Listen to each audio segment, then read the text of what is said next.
This is the 2014 OHL Priority Selection.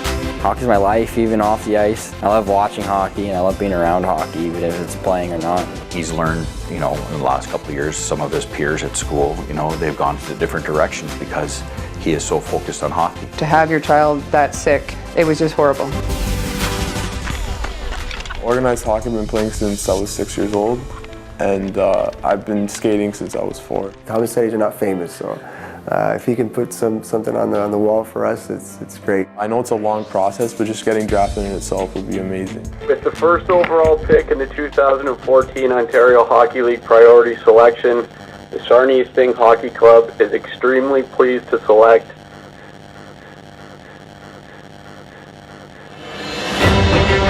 Game 2 of the Eastern Conference semifinals between your hometown Oshawa Generals and the visiting hated Peterborough Petes.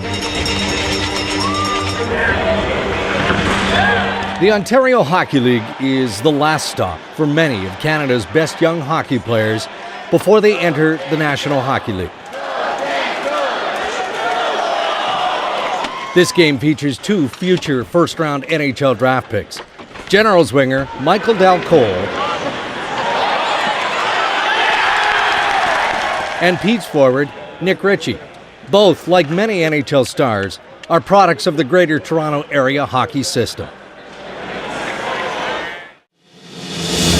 2 years ago, Michael and Nick joined their current clubs by way of the OHL draft, or as it's officially known, the OHL Priority Selection. It's a lifeblood.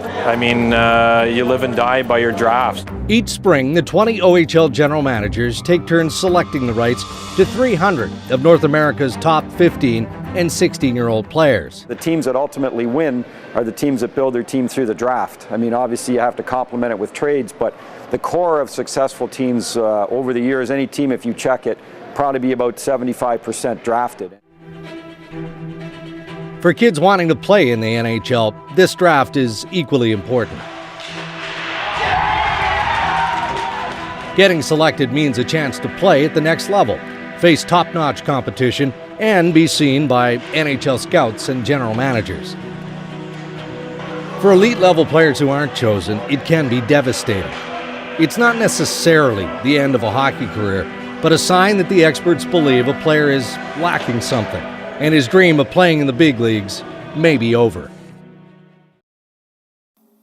In the fall of 2013, 15-year-old Travis Barron was considered a surefire first-round selection. Oh, it'd be a great day if you get just getting drafted, being the experience you've wanted like your whole life. You've been pushing yourself your whole life for this, and it's going to be the best day ever. He skated shortly after he began to walk and has been a hockey prodigy for most of his life. He plays a really good physical game, real tough to play against, creates space for the players that he plays with, and also he has some skill. He can, a lot of skill actually. He can play with the other skilled players in his team and contribute offensively. So, he's a elite level player, say elite level power forward. Along with the physical gifts, Travis has that charismatic alpha male mentality that hockey people love. He's our entertainment here. Travis can mimic movies. When nobody knows, he loves to dance and just let himself go in the kitchen when no one's looking. He's good, and he's having a good day when he wakes up whistling and singing. Just by himself, just singing. Has he always been like that? Always been that way. Him and his sister, they feed off each other.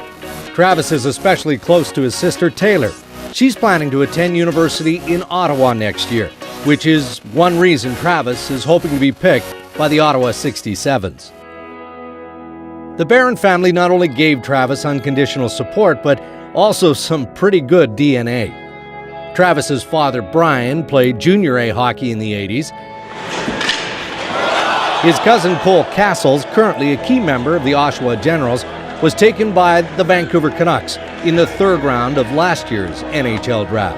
And Cole's father, Andrew, a first-round pick by the Montreal Canadiens, played 16 seasons in the NHL. If it all seemed almost too perfect for Travis Barron, tragically, it was.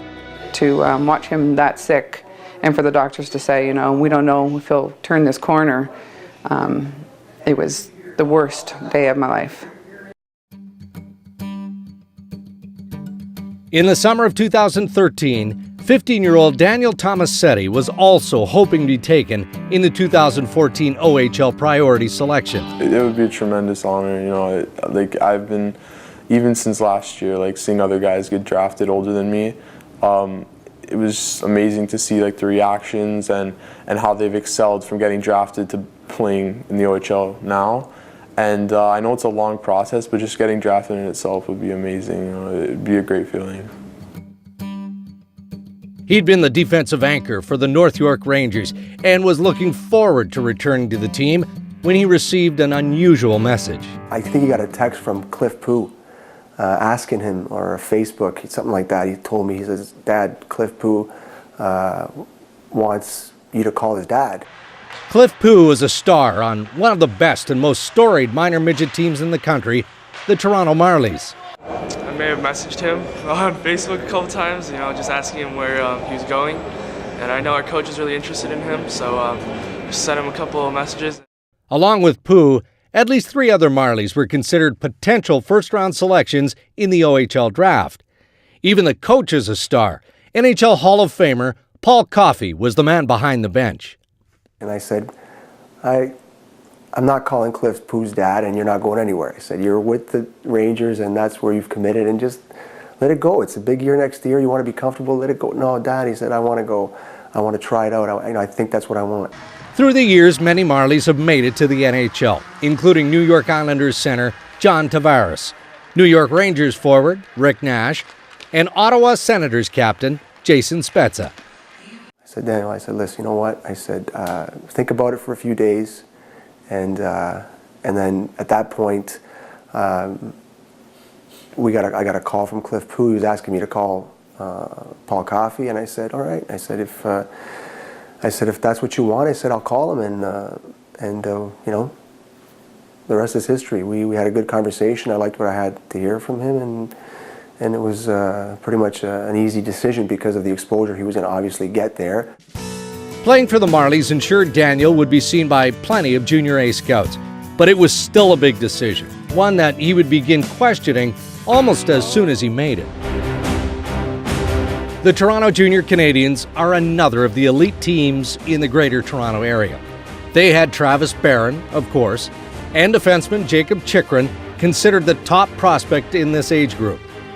They were the one club in the province who could match up with the talent-laden Marlies. But before the teams could find out who was best, disaster struck the Junior Canadians and Travis Barron. He complained of some stomach issues. So he said, you know, Mom, I got a really bad stomach. It got a little bit worse. Took him to the hospital. They told me that he had gas and had sent us home. And I'm like, well, this better be gas when we're living here. We got home, his temperature got up to 104. So it was a rough go, you know, rough go for Travis. And the bottom part of his body had shut down. His bowels weren't working, and he wasn't able to go to the washroom. And when we got there, it was too late. His appendix had ruptured, and they did an emergency operation. You got a big, healthy kid, you know, one day, and then a very sick child in a bed, and it brings you back to reality pretty quickly. It was 10 days in the hospital. He lost 20 pounds. In 10 days, he had a stomach tube. To watch him that sick, and for the doctors to say, you know, we don't know if he'll turn this corner, it was the worst day of my life. As Travis struggled, Daniel faced a different type of adversity. It was definitely difficult. Like, even going to the first tournament, you know, you leave the rink and you see some of the guys at the same tournament you're playing in, and you miss that environment, and you miss just playing with those guys. It was definitely an adjustment. Like, I had to bring my game to the next level as well. Like I couldn't just expect things to go the way they were on North York. You didn't want to be on the team that was winning the whole time, and then you join the team and you start losing, right? So you want to help the team win all the time and just keep their reputation up. Unlike Travis Barron, he was not a surefire first-round pick. So unless he performed well, there was no guarantee he'd be drafted at all. As Travis lay in his hospital bed, no one in his family was thinking about the OHL Priority Selection or the Ottawa 67s. When we did finally get him transferred, he had the abscess and the hematomas, and when we got 2 sick kids the next day, they did the operation. Travis was great about it, though. Never complained once. He just, anything they asked him, he was a champ through the whole thing. Travis got better quickly and amazingly rejoined the Junior Canadians in time for the GTHL Championship. Inspired by his return, the team won the tournament, defeating Daniel Tomasetti and the Marlies in the final. While the Marlies lost, the team's newest defenseman was beginning to turn his season around. By the end, I saw a different player. I saw a guy with a lot of confidence and a guy that they would go to in tough situations, and I was proud. With Daniel solidifying the defense, the Marlies ended their season in style, gaining some revenge by defeating Travis and the Junior Canadians in the Ontario Cup final. All that was left now was the long-awaited OHL Priority Selection. For Daniel and the Tomasetti family, it was unknown territory. Tomasettis are not famous, so if he can put something on the wall for us, it's great for the whole family in general. It'd be great. The reality of the draft is that after the first round, it's very hard to predict where a very good but not great player like Daniel will be chosen. I hate that question. I'm sorry, but it's so tough to tell when you get out of the 4th or 5th round. It comes down to a lot of times, what teams need at that point. There's a lot of factors that come into play after you get 5 or 6 rounds in, but I do anticipate him possibly going as early as as maybe that 5th, 6th round, and even as late as the 10th to 12th round. I expect he'll probably go anywhere between the 6th and the 10th.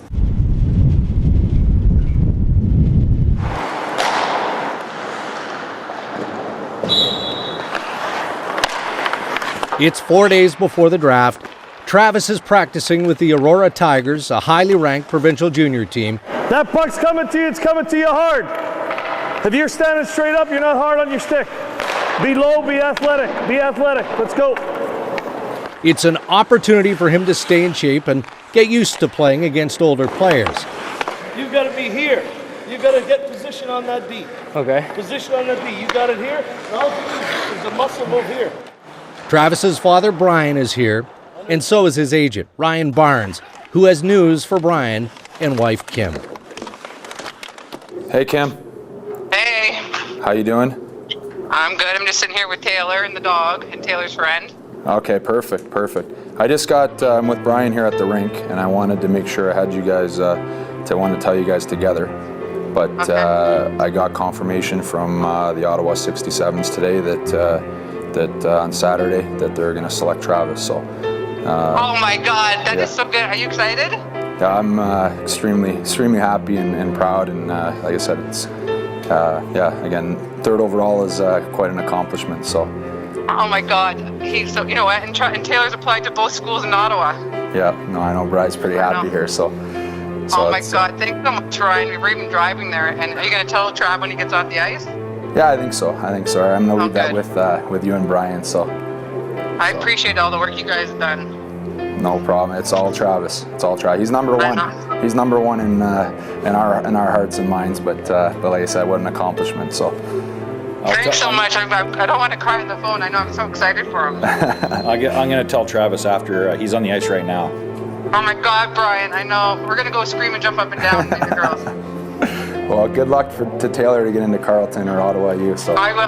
Taylor's right here. Tell her to do her homework. Yeah, keep your homework up. Yeah, I am. We'll talk to you guys soon. Thank you so much, Ryan. No, thank your brother. Thank your brother. Don't thank me. So, that's great. Okay. Okay, guys. Thanks. Okay. Bye. I'll phone you after. Bye. Bye. Bye. He's a great kid, you know. He put in a lot of hard work for this. Like, geez, I gotta hold it together. Just very proud. Proud dad. He had a rough year, you know, like he had an emergency appendectomy, very sick 2 months ago, and here he is today. So it was a big accomplishment for everybody, so for him. So it's good, it's exciting. Hey, buddy, have a seat. How was practice? Pardon? How was practice? It's good. Yeah. Barnesy just left here, but just to let you know, he got some news today. What? Take your guess. I don't know. What? You're selected by Ottawa. Really? So they confirmed. No way. So lots of hard work. Good work, buddy. I know that's the team you wanted to go to, and Congratulations, Bill. Thank you. so these guys were a big part of that. You know, giving you some exposure up here and stuff. So you got to give Coach Winstanley a call. What do you think? It's crazy. Long road, eh? And you've worked hard and longer road ahead of you now. Hey? Get together over the summer and work on this stuff. That's excellent. Thank you. Thank you. Happy to go there? Yeah. Good. Got to put some meat on those bones. It's great news, but not official. The priority selection is still days away, and even in such a short time, things can change in the bottom line driven world of major junior A hockey.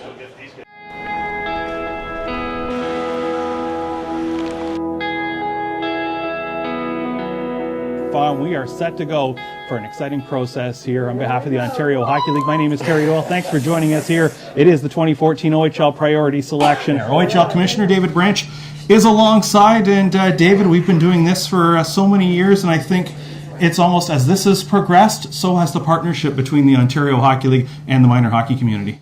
It doesn't take long for the draft to start, and there are no surprises with the number one pick. The first overall pick in the 2014 Ontario Hockey League Priority Selection, the Sarnia Sting Hockey Club is extremely pleased to select from the Toronto Junior Canadiens defenseman Jacob Chychrun.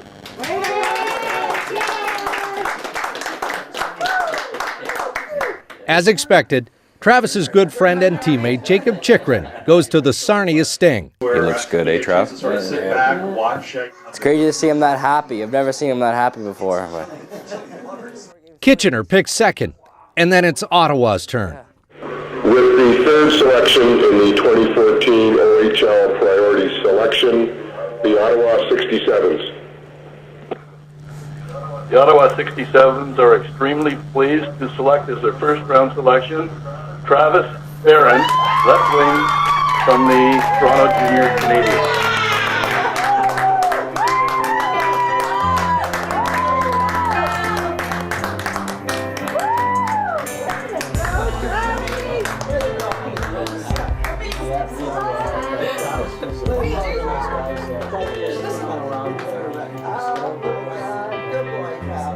You just seem to have that confidence out there, and you know, it's just kind of an intangible when you watch him. You say, yeah, he's got that something that you know he's a leader.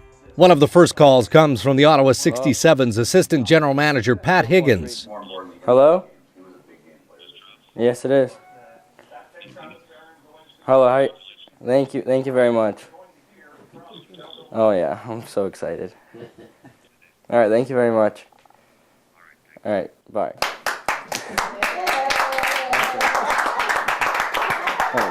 Brian, stop crying. I'm not crying. Listen, I'm good. I'm good today.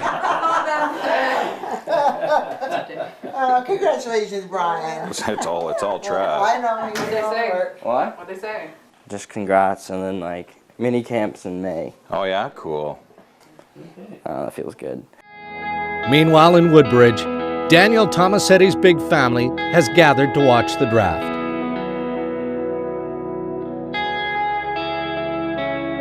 Aunts, uncles, cousins, and grandparents are all here. How nerve-wracking is this? It's good to have family around.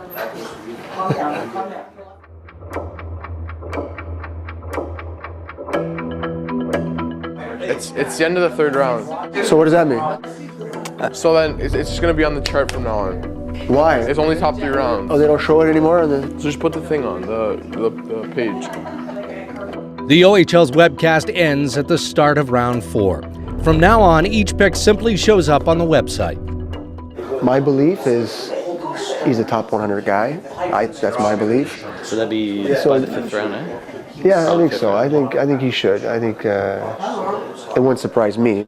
Prior to the draft, the team that had expressed the most interest in Daniel was the Sudbury Wolves. Your Woodbridge team? No, we're supposed to see Sudbury. No, Sudbury. Yeah, But the Wolves go for the offense in the 4th round. We're going to bypass this round and go to 77 or 78. This is still early, I'm telling you. If he's figuring 150, you know what I mean? Like, it's still... Really? Yeah, anything now is great.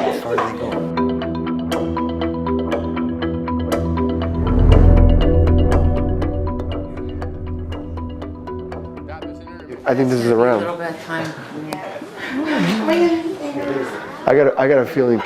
Heading into round 6, the Tomasettis are feeling optimistic. But Daniel's name isn't called by the first 9 teams in the 6th round. And the team with the 10th pick is Sudbury.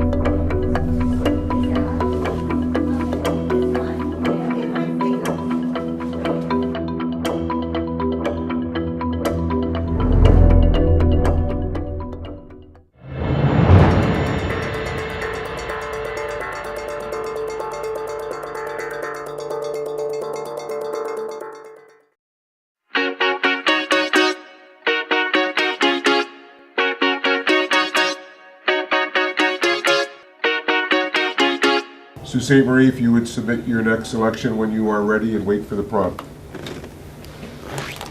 Hey, Travis, good to see you again. You too. Congratulations. Thank you very much. Thank you. Very much. Yeah, exciting times and Oh, yeah. Yeah, I'm glad to see you. All right, thank you very much. Thank you.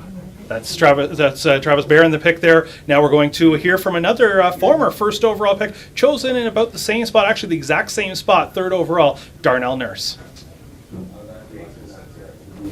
Good. Congratulations, Thank fella. you. Thank you very much. Sorry. That's awesome, man. That's not bad.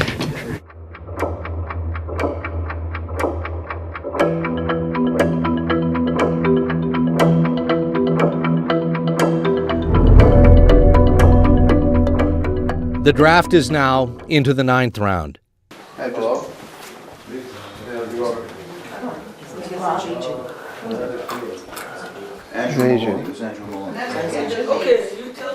Like no guarantee, but like next 2 rounds or something, like Windsor or something. Who's that? Who did he talk to anybody or? Yeah, it's like next 2 rounds. Next what? Next 2 rounds. So. Who did he say? Huh? Who did he say? He just said Windsor and London, Sudbury are gonna probably get me down. Has he talked to them or? Yeah, he should talk to them. I don't know. And what'd they say? Like there's next couple rounds, he said. He said now these rounds are just doing local favors for kids and stuff. Yeah, it is. Yeah, he just said that in the next few rounds that he said there's a couple teams that he's contacted have some interest, like Windsor and London and Sudbury still. Sudbury still. Yeah, so in the next few rounds, but when you get to this point, they start talking about having a lot of kids get selected because they're from the hometown or whatever, so they kind of do some for some favors for kids that are from the hometown, right? So anyway, he says just hold tight and see what happens.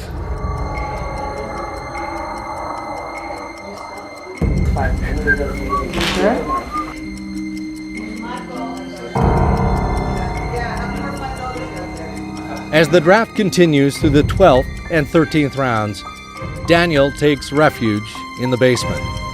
Into round 14, Sudbury does take a right-handed defenseman, but it's not Daniel. The next pick, Windsor, also expressed some interest. That's all good. Good. It's all good. Oh, he's gonna play with Constance. Congratulations, Eddie. Thank you very much. Windsor Spitfires, way to go, baby.